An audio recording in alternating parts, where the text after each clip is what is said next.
हुए JEE-TRS 25% कोटा का question आप लोग को उपलब्ध करवा रहे हैं। यह एग्ज़ाम 30/6/2022 को कंडक्ट करवाया गया था, जिसमें कि 100 नंबरों का कुल एग्ज़ाम हुआ था। इसमें राजभाषा से 10 नंबर इसमें दिया गया था, जिसमें एग्ज़ाम में निगेटिव मार्किंग का भी प्रावधान था 1/3। तो आइए शुरू करते हैं आज का पहला प्रश्न। गैर ओमिक प्रतिरोध का एक उदाहरण है। ए डायोड, बी कार्बन प्रतिरोध, सी टंगस्टन तार, डी तांबे का तार। तो इसका सही जवाब है ए डायोड।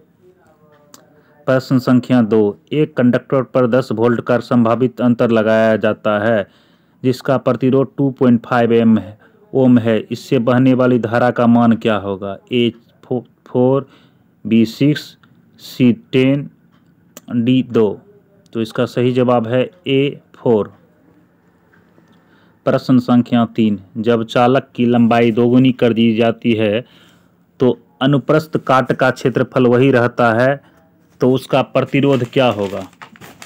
तो दोस्तों उसका प्रतिरोध जो होता है वो डबल हो जाएगा। प्रश्न संख्या 4। समान रेटिंग वाले बल्बों को श्रृंखला में या समानांतर में जोड़ना बेहतर है?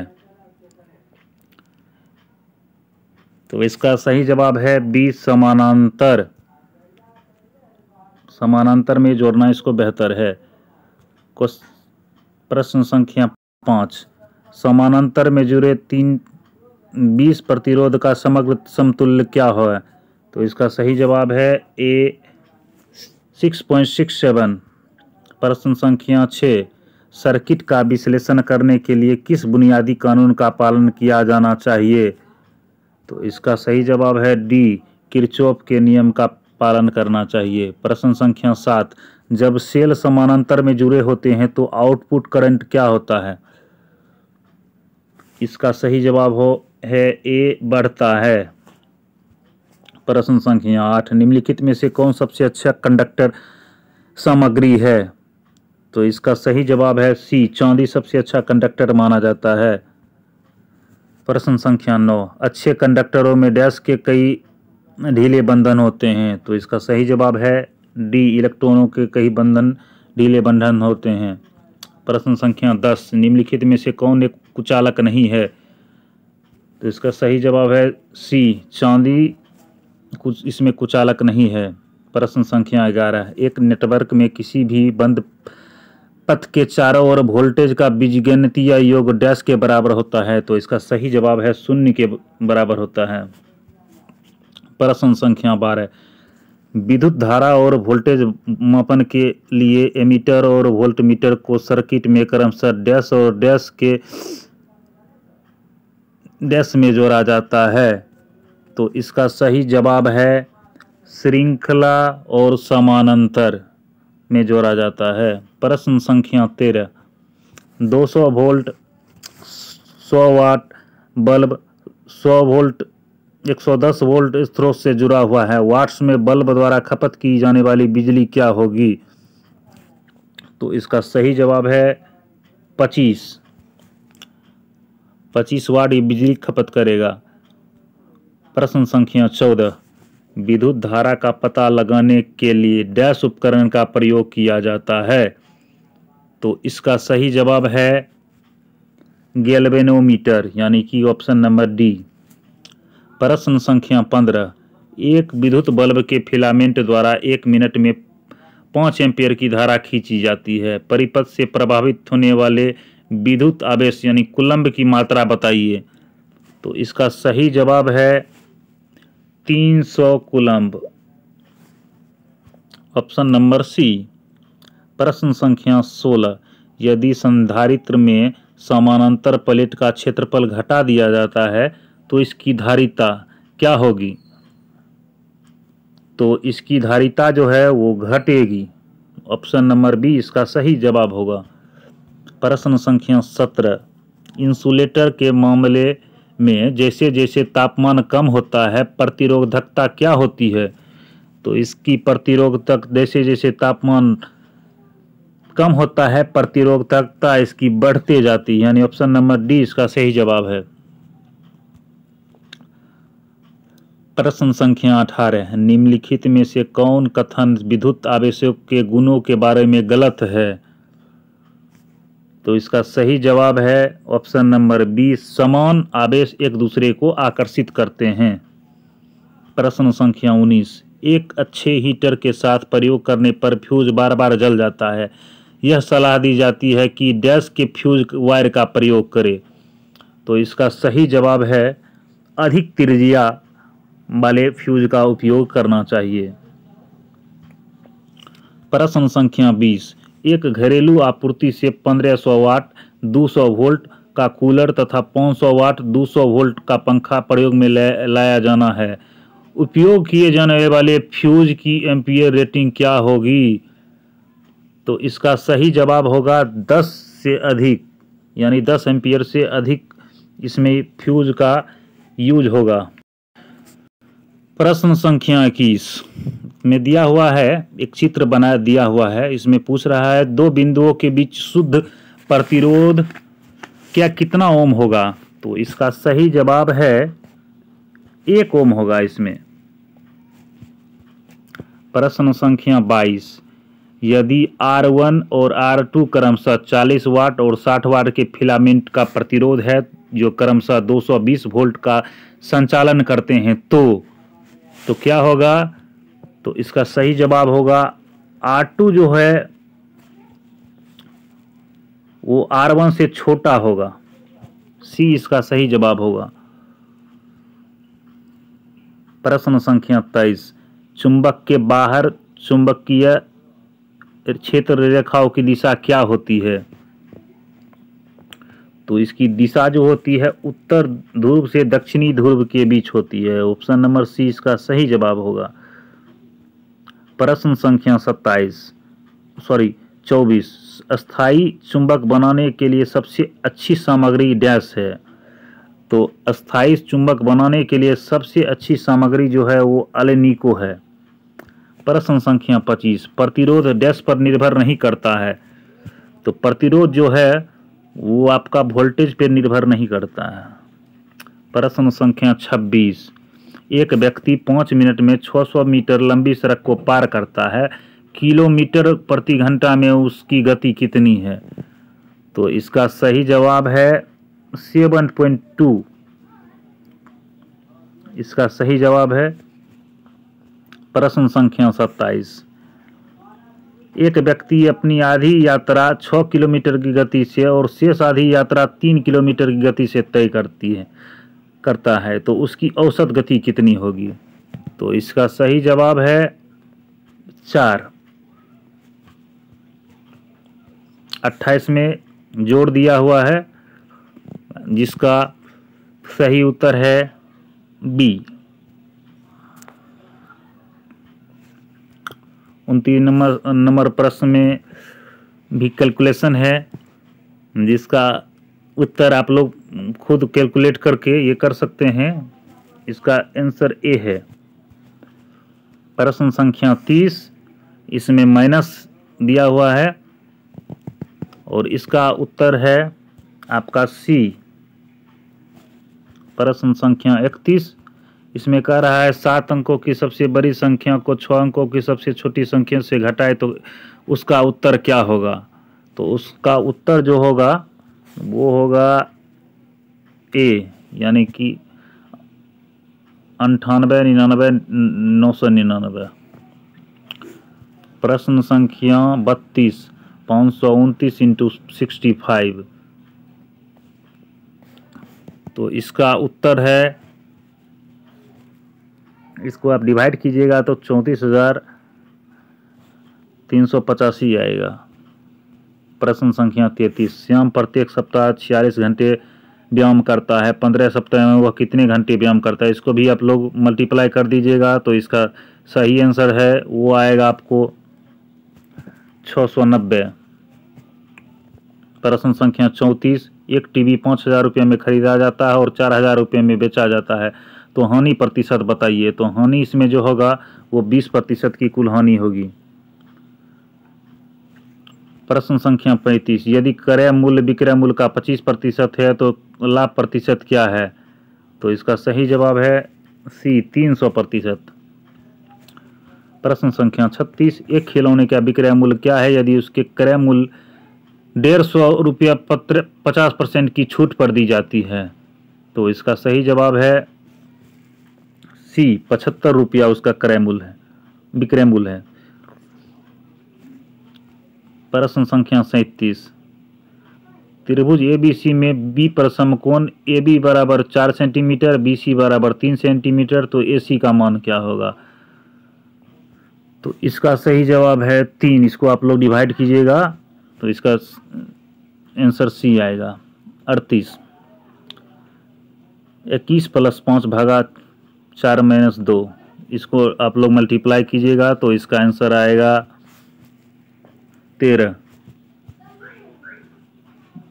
प्रश्न संख्या 39, 1 - cos स्क्वायर A बराबर क्या होगा? तो इसका सही जवाब है ये होगा sin स्क्वायर A। प्रश्न संख्या 40, यदि एक आयत की लंबाई और चौड़ाई 12 फीट और 11 फीट है तो वर्ग फीट में इसका क्षेत्रफल बताइए। तो वर्ग फीट में इसका क्षेत्रफल जो होगा वो 12 × 11 हो जाएगा 132, इसका सही जवाब होगा। प्रश्न संख्या 41, आधार बराबर 13 मीटर, ऊंचाई बराबर 12 मीटर, तो त्रिभुज का क्षेत्रफल क्या होगा? तो त्रिभुज का क्षेत्रफल होगा कुल 78 मीटर। इसको आप लोग मल्टीप्लाई कर लीजिए, ये सब सूत्र का चीज़ है। प्रश्न संख्या 42, एक रेखा और एक बिंदु के बीच सबसे छोटी दूरी कब हासिल की जाती है? तो यहाँ हासिल की जाती है दिए गए बिंदु से दिए गई रेखा पर 90 डिग्री पर एक रेखा खींची जाती है। प्रश्न संख्या 43, भारतीय रेलवे के अध्यक्ष और CEO का क्या नाम है? तो अभी जो अध्यक्ष हैं वो हैं विनय कुमार त्रिपाठी। अभी जो अध्यक्ष हैं वो हैं विनय कुमार त्रिपाठी। प्रश्न संख्या 44, भारत में राज्यों की संख्या कितनी है? तो ये सभी लोगों को पता होगा, इसका सही जवाब है 28 राज्य हैं। लद्दाख क्या है? लद्दाख जो है अभी केंद्र शासित प्रदेश है। प्रश्न संख्या 46, गंगा सागर मेला किस राज्य का एक प्रिय धार्मिक आयोजन है? तो गंगा सागर आप लोग को पता है कोलकाता यानी पश्चिम बंगाल में ये स्थित है। विश्व पर्यावरण दिवस कब मनाया जाता है? तो विश्व पर्यावरण दिवस जो है वो 5 जून को मनाया जाता है। प्रश्न संख्या 48, वंदे भारत एक्सप्रेस का निर्माण किसके द्वारा किया गया था? तो वंदे भारत एक्सप्रेस का निर्माण जो है वो ICF चेन्नई यानी इंटीग्रेटेड कोच फैक्ट्री चेन्नई के द्वारा इसका निर्माण किया गया था। प्रश्न संख्या 49, ART का फुल फॉर्म बताइए। ART का फुल फॉर्म बताइए। तो इसका होता है एक्सीडेंट रिलीफ ट्रेन, यानी कि डी इसका सही जवाब होगा, दुर्घटना राहत ट्रेन। प्रश्न संख्या 50, अध्यक्ष और मुख्य कार्यकारी अधिकारी को छोड़कर रेलवे बोर्ड के सदस्यों की संख्या कितनी है? तो इसके सदस्यों की कुल संख्या 15 है। इसके सदस्यों की संख्या कुल 4 है। अध्यक्ष और मुख्य कार्यकारी अधिकारी को छोड़ दिया जाए तो इसकी संख्या कुल 4 है। प्रश्न संख्या 51, medical relief van double exit siding से 10 मीटर के भीतर भेज दी जाती है। तो इसका सही जवाब है 15 मिनट के अंदर ही इसको भेज दी जाती है। RDSO का फुल फॉर्म क्या है? तो इसका सही जवाब है research design and standard organisation. तो इसका सही जवाब है बी, यानी कि अनुसंधान डिजाइन मानक संगठन, या इंग्लिश में रिसर्च डिजाइन स्टैंडर्ड ऑर्गेनाइजेशन इसको बोल सकते हैं। EOTT का फुल फॉर्म क्या है? तो EOTT का फुल फॉर्म जो होता है वो एंड ऑफ ट्रेन टेलीमेट्री होता है, यानी कि एंड ऑफ टेलोमेट्री। प्रश्न संख्या 54, 1 HP में कितने वाट होते हैं? तो आप लोग को पता है 1 HP में 746 वाट होते हैं। प्रश्न संख्या 55, सीरीज कंडक्टेड सर्किट के लिए कौन सा स्टेटमेंट गलत होगा? तो इसका सही जवाब है सी, सर्किट के विभिन्न बिंदुओं के लिए करंट अलग अलग होगा।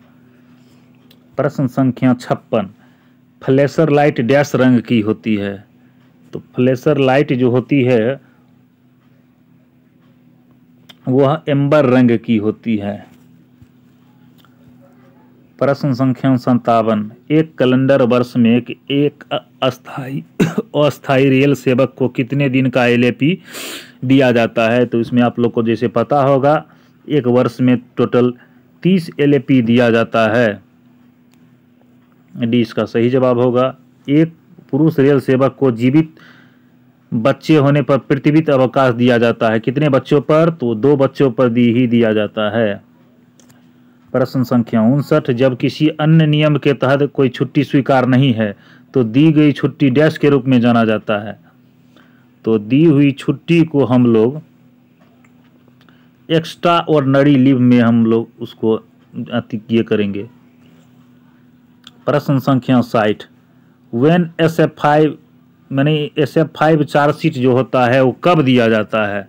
तो SF5 जो होता है चार्जशीट वह मेजर यानी कि बड़ी सजा में उसको दिया जाता है। प्रश्न संख्या 61, CHBA को सहायक कन्वर्टर नंबर डैश से आपूर्ति मिल रही है? तो इसका सही जवाब जो होगा वो होगा 3 से आपूर्ति इसको CHBA को मिलती है। प्रश्न संख्या 62, ABB लोको में नो लो वोल्ट से सुरक्षा के लिए डैश रिले की सुविधा दी गई है? तो इसको MVR की सुविधा दी जाती है। आंसर संख्या 2 डी। प्रश्न संख्या 63, SS19 डैश सब सिस्टम से संबंधित है? तो SS19 जो है वो आपका ट्रेन बस से ये संबंधित है। प्रश्न संख्या 64, यदि बैटरी वोल्टेज डैश वोल्ट से नीचे चला जाता है तो लोको बंद हो जाएगा?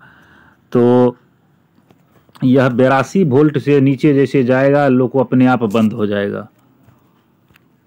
प्रश्न संख्या 65, विद्युत मीटर रीडिंग के संबंध में खपत की इकाई से आपका क्या तात्पर्य है? तो इसका है kWh यानी किलोवाट एम्पियर। प्रश्न संख्या 66, निम्नलिखित में से कौन सी प्रमुख अनुसूची है? तो इसका सही जवाब है TOH जो है वो प्रमुख अनुसूची है, मेजर शेड्यूल। प्रश्न संख्या 67, KVA में VAP7 hotel load converter locomotive में मुख्य ट्रांसफार्मर की रेटिंग क्या है? तो इसका सही जवाब जो है वो 7775 है।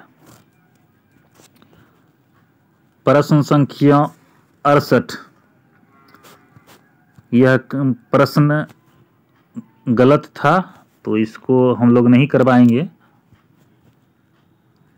हम लोग आएंगे प्रश्न संख्या 69 पर।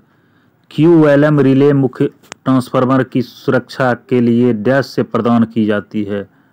तो इसका सही जवाब है ओवर करेंट से ये सुरक्षा देता है। प्रश्न संख्या 70, WG90 का अधिकतम डैश के एन ब्रेक लगाना आवश्यक है? तो इसका सही जवाब है 260। प्रश्न संख्या 71, OCB1 और OCB2 की आपूर्ति सहायक कन्वर्टर डैश द्वारा की जाती है? तो इसका सही जवाब है 1। प्रश्न संख्या 72, IGBT का फुल फॉर्म क्या है? तो इसका फुल फॉर्म जो होता है इंसुलेटेड गेटेड बायोपल ट्रांजिस्टर होता है। इसका सही उत्तर। प्रश्न संख्या 73, what is used for cooling of a transformer, यानी ट्रांसफार्मर को ठंडा करने के लिए किसका उपयोग किया जाता है? तो इसको यूज के लिए रेडिएटर का प्रयोग हम लोग करते हैं। प्रश्न संख्या 74, डैश परीक्षण ट्रांसफार्मर तेल की विद्युत शक्ति का परीक्षण करने के लिए किया जाता है? तो इसका सही जवाब है बीडीबी इसका किया जाता है। प्रश्न संख्या 75, डीपी टेस्ट किसका पता लगाने के लिए किया जाता है? तो डीपी टेस्ट जो है सतही दरार यानी कि डी का पता लगाने के लिए किया जाता है। प्रश्न संख्या 76, डीसी लिंक कैपेसिटर का कार्य क्या है? तो डीसी लिंक कैपेसिटर का कार्य है दोनों, यानी कि केवल डीसी करंट को फिल्टर करे, केवल ऊर्जा भंडारण तत्व के रूप में काम करता है, यानी दोनों का ये काम करता है। प्रश्न संख्या 77, एक रेक्टिफायर सर्किटों का महत्वपूर्ण घटक है संधारित्र। तो इसका सही जवाब है बी डायोड का। प्रश्न संख्या 78, निम्नलिखित में से WAG9 लोकोमोटिव में धारा के प्रवाह का सही क्रम कौन सा है? तो इसमें सही क्रम जो है वो फर्स्ट है पेंटो VCB TPF SR। प्रश्न संख्या 79, OCB WAG9 लोकोमोटिव डैश को ठंडा करने के लिए जिम्मेदार है? तो इसका सही जवाब है TPF और ट्रांजिस्टर कन्वर्टर, ऑप्शन सी इसका सही जवाब है। प्रश्न संख्या 80, WAG9 लोकोमोटिव में 6 TM को ठंडा करने के लिए उपयोग किए जाने वाले ट्रैक्शन मोटर ब्लोअर की संख्या कितनी होगी? तो इसकी संख्या जो होती है वो 2 होती है। प्रश्न संख्या 81, ऑक्सिलरी कन्वर्टर 2 सामान्यतः किस सहायक मोटर की आपूर्ति करता है? तो यह TMB1 और TMB2 दोनों के सहयोग से चलता है। WAG9 लोकोमोटिव में उपयोग किए जाने वाले लाइटिंग अरेस्टर की संख्या कितनी होती है? तो उसमें लाइटिंग अरेस्टर की संख्या जो है वो 2 होती है। प्रश्न संख्या 83, मार्कर लाइट डैश रंग की होती है? तो मार्कर लाइट जो होती है वो लाल और सफ़ेद होती है। प्रश्न संख्या 84, पूर्णयोजी ब्रेकिंग में क्या होता है? तो इसका आपको जवाब देना है। तो इसमें होता है उत्पादित विद्युत ऊर्जा OHE को वापस भेज दी जाती है। सी इसका सही जवाब होगा। अर्नो कन्वर्ट्स, अर्नो किसको किसको कन्वर्ट करता है? तो एक फेज AC से 3 फेज AC के में अर्नो का प्रयोग किया जाता है। प्रश्न संख्या 86, 3 फेज ट्रैक्शन मोटर को इनपुट सप्लाई है? क्या इनपुट सप्लाई इसका है? तो इसका इनपुट सप्लाई जो है वो परिवर्तनीय वोल्टेज परिवर्तनीय आवृत्ति, यानी बी इसका सही जवाब है। प्रश्न संख्या 87, स्मूथिंग रिएक्टर को प्रदान करता है? स्मूथिंग रिएक्टर क्या प्रदान करता है?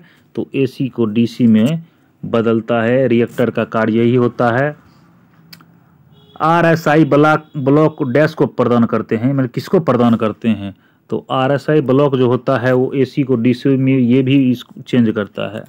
प्रश्न संख्या 89, वेग 7 में गति नियंत्रण डैश के माध्यम से किया जाता है? तो ये केवल फील्ड कमजोर नियंत्रण या केवल वोल्टेज नियंत्रण, तो इसका सही जवाब दोनों होगा। ये दोनों के माध्यम से इसका किया जाता है। तो प्रश्न संख्या 90, वेग 7 ट्रांसफार्मर में 32 गैप डैश वाइंडिंग प्रदान किए जाते हैं? तो इसका सही जवाब होगा HV, यानी कि हाई वोल्टेज साइड में। प्रश्न संख्या 91, PAC का फुल फॉर्म क्या होता है? तो PAC का फुल फॉर्म जो होता है वो दोस्तों प्रॉपर्टी आर्टिकल सर्टिफिकेट, यानी D इसका सही जवाब है। प्रश्न संख्या 92, UDM का फुल फॉर्म क्या होता है? तो UDM का फुल फॉर्म होता है यूजर डिपोट मॉड्यूल, उपयोगिता डिपो मॉड्यूल। प्रश्न संख्या 93, निष्क्रिय आइटम वो स्टॉक आइटम है जो 12 महीने से जिसका उपयोग नहीं किया जाता है, वो निष्क्रिय आइटम में इनकी गिनती आने लगती है। प्रश्न संख्या 94, निरंतर मांग के कारण नियमित टर्नओवर वाली वस्तु को कहा जाता है, तो उसको कहा जाता है नियमित मतलब रेगुलर आइटम उसको कहेंगे। प्रश्न संख्या 95, जिस उद्देश्य के लिए इसे मूल रूप से खरीदा गया था उसके लिए आवश्यक नहीं वस्तु को क्या कहते हैं, तो उसको हम लोग स्क्रैप वस्तु कहेंगे। 20 का सही जवाब होगा। प्रश्न संख्या 96, पीएल नंबर में जिस उपसमूह से संबंधित वस्तु है उसे डैश अंक द्वारा दर्शाया जाता है, तो इसको पहला और दूसरा अंक द्वारा इसको दर्शाया जाता है। ये इसका सही जवाब है। प्रश्न संख्या 97, कस्टडी स्टोर क्या है, तो कस्टडी स्टोर किसको कहते हैं, वह स्टोर जिन्हें मांगकर्ता की हिरासत में रखा जाता है उसे कस्टडी स्टोर कहते हैं। प्रश्न संख्या 98, WAG-9 लोकोमोटिव में सहायक कन्वर्टर का इनपुट वोल्टेज कितना होता है, तो इसका सही जवाब है 1000 वोल्ट होता है इसका WAG का। प्रश्न संख्या 99, SIV का आउटपुट क्या है, तो SIV का आउटपुट जो दोस्तों है 415 वोल्ट 3 फेज AC होता है SIV का आउटपुट वोल्ट। प्रश्न संख्या 100, WAG-7 लोकोमोटिव में वोल्टेज गति नियंत्रण डैश के माध्यम से किया जाता है, तो ये आपका SMGR के द्वारा इसका गति नियंत्रण किया जाता है। अब दोस्तों राजभाषा के 10 प्रश्नों को हम लोग हल करेंगे। तो पहला प्रश्न है राजभाषा का हर साल हिंदी दिवस कब मनाया जाता है, तो आप लोग को जैसे पता होगा हिंदी दिवस 14 सितंबर को मनाया जाता है। ऑप्शन नंबर सी इसका सही आंसर होगा। कौन से राज्य क्षेत्र 1 के अंतर्गत आते हैं, तो 1 के अंतर्गत हिंदी भाषी राज्य क्षेत्र आते हैं, इसमें हरियाणा इसका सही जवाब होगा। प्रश्न संख्या 103, केंद्रीय हिंदी समिति के अध्यक्ष कौन होते हैं, तो इसके अध्यक्ष जो होते हैं हमारे प्रधानमंत्री होते हैं। ऑप्शन नंबर ए इसका सही जवाब होगा। संसदीय राजभाषा समिति में कुल कितने सदस्य होते हैं, तो इसमें कुल जो सदस्य होते हैं 30 होते हैं, 20 लोकसभा से 10 राज्यसभा से। प्रश्न संख्या 105, संविधान की 8वीं सूची में अब तक कितनी भाषाओं को सम्मिलित किया जा चुका है, तो इसमें 22 भाषाओं को टोटल सम्मिलित किया जा चुका है। प्रश्न संख्या 106, भारतीय संघ की राजभाषा देवनागरी लिपि में लिखित हिंदी होगी, यह इस आशय का उल्लेख भारतीय संविधान की किस धारा में है, तो इसका उल्लेख 343 धारा में है। प्रश्न संख्या 107, केंद्र सरकार के कर्मचारियों के लिए कितने हिंदी पाठ्यक्रम आयोजित हैं, तो इसके लिए आपको 4। प्रश्न संख्या 108, भारत संघ की राजभाषा क्या है, तो भारत संघ की राजभाषा जो है हिंदी है दोस्तों। प्रश्न संख्या 109, ओडिशा किस क्षेत्र में आता है, तो ओडिशा जो है वो आपका सी क्षेत्र में आता है, यानी गौ क्षेत्र में आता है। प्रश्न संख्या 110, राजभाषा नियमों के अनुसार भारतीय राज्यों को कितने भागों में विभक्त किया जाता है, यानी कितने क्षेत्रों में भी इसको विभक्त किया जाता है, तो इसका सही जवाब होगा दोस्तों 3। तो आज समाप्त हो गया ये क्वेश्चन। आप कैसा लगा दोस्तों आपका ये क्वेश्चन, कमेंट करें, अच्छा लगे तो रिप्लाई करें, शेयर करें, सब्सक्राइब करें। दोस्तों हम रेलवे से रिलेटेड लगातार अपडेट आपको लोग को देते रहेंगे। हर एक डिपार्टमेंट का क्वेश्चन एक से एक क्वेश्चन हम आप लोग को प्रोवाइड करते रहेंगे। तो आशा है कि आपको ये वीडियो अच्छा लगा होगा। तो दोस्तों यहाँ तक के लिए जय हिंद, जय भारत।